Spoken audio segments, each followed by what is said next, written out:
कनोहा की वो रात इतिहास में दर्ज हो चुकी थी।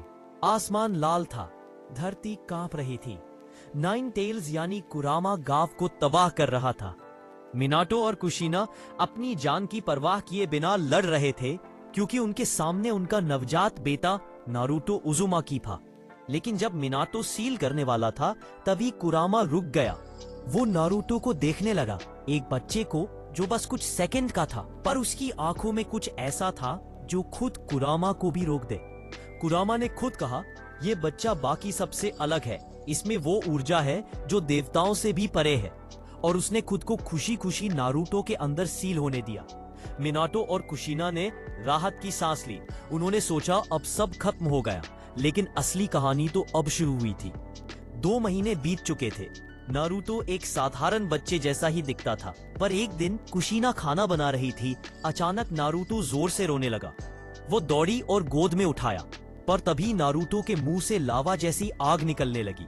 दीवारें जलने लगी, फर्श पिघलने लगा।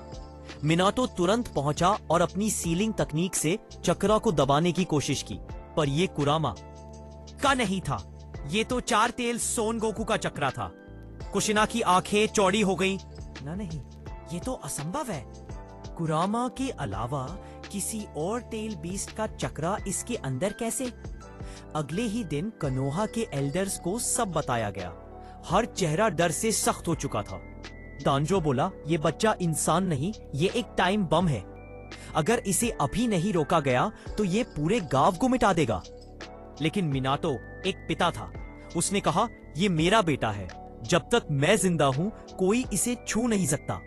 गांव चुप रहा, लेकिन उनके दिलों में अब डर बोया जा चुका था। कई हफ्ते बाद कनोहा शांत था, पर उसी रात हवा में एक भयानक कंपन महसूस हुआ।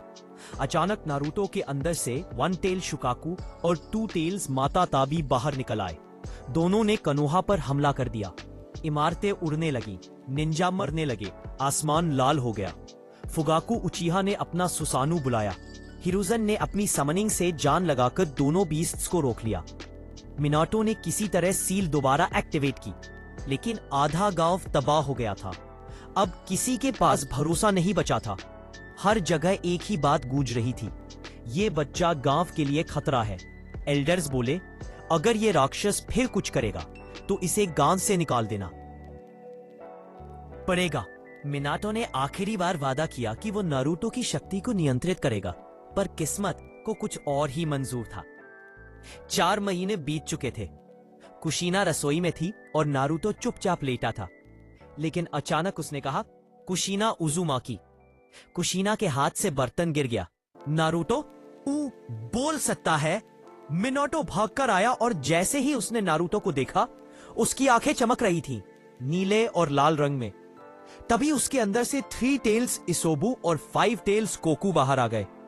पूरा गांव हिल गया। वो दिन कनोहा के इतिहास की सबसे काली रात थी।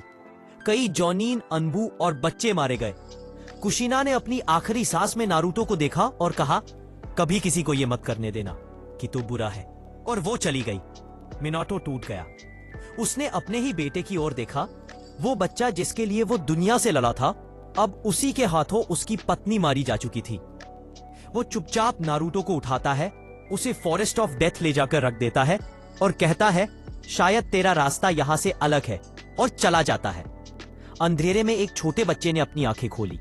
वो कहीं और था, काली जमीन, लाल आसमान और चारों तरफ विशाल टेल बीस्ट्स खड़े थे। कुरामा ने गुर्राते हुए कहा, तू हमारे माइंड स्पेस में कैसे आया? नारुतो शांत था। वो धीरे धीरे बोला, क्योंकि ये मेरा दिमाग है। सब टेल बीस्ट सन्न रह गए। फिर नारुतो ने कहा, जब मैं 2 दिन का था, मैंने इंसानी भाषा सीख ली थी। जब मैंने देखा कि मेरे पिता मुझसे डरते हैं, तो मैंने ठान लिया कि अब किसी की दया की जरूरत नहीं। मैं अपनी राह खुद बनाऊंगा और तुम सब मेरे साथी बनोगे, मेरे दुश्मन नहीं। कुरामा पहली बार मुस्कुराया, तू बाकियों जैसा नहीं है बच्चे। और उसी पल सब टेल बीस्ट्स ने झुककर कहा, हम अब तेरे साथ हैं नारुतो।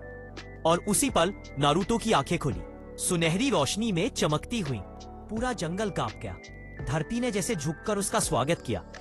उस दिन से दुनिया को एक नया नाम सुनाई देने वाला था, देवताओं का पुत्र, ओवर पावर्ड नारुतो।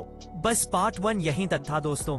अगर आप चाहते हो पार्ट 2 तो कमेंट में जरूर बताना, और हाँ, सब्सक्राइब करना मत भूलना ताकि मेरी नई वीडियोस का नोटिफिकेशन आपको सबसे पहले मिले।